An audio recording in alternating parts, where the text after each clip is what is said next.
When we look into the education system, people can spend 15 years in school and yet cannot have any skill in them. And that is an insult to the forefathers of the Pan-African agenda, because they had the spirit that the best way to liberate individuals is to feed them with the right information and the right education.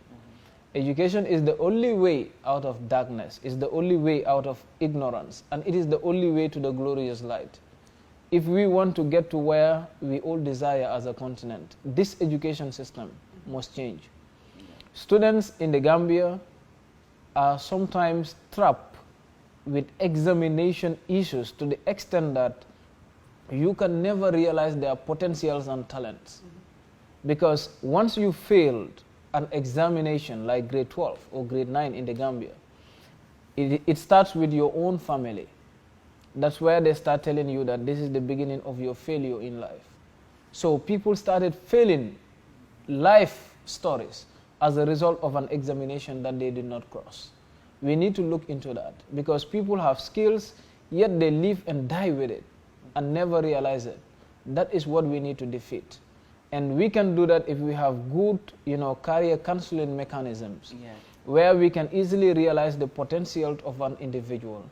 Either the individual could be a very good leader, the person could be a good entrepreneur, the person could be a very good farmer, or a very good engineer, and etc. We need to equip individuals and help them in this basis to realize these potentials. In the Gambia, for instance, we have the STEM, where we strengthen students in the maths or doing well in mathematics and in the sciences and etc. But then you also come to realize that what are we producing as a country? What are we producing as a continent? It's because they are not receiving the actual education that they need. Are you saying? So that is what we need to defeat. And in the near future, my struggle will always be in this area. First on academic and also on skill centers. Yeah.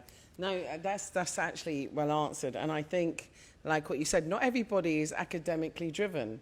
Some people have different skill sets, and that needs to be acknowledged. And I do agree with what you're saying with regard to exams. Who says that examinations are even the right method of being able to demonstrate your ability? All it is a memory test. And I just don't think that a memory test is the right way to go about enhancing learning. I think there are so many different methods. And the thing is, everybody learns differently. It's the same way people absorb information differently.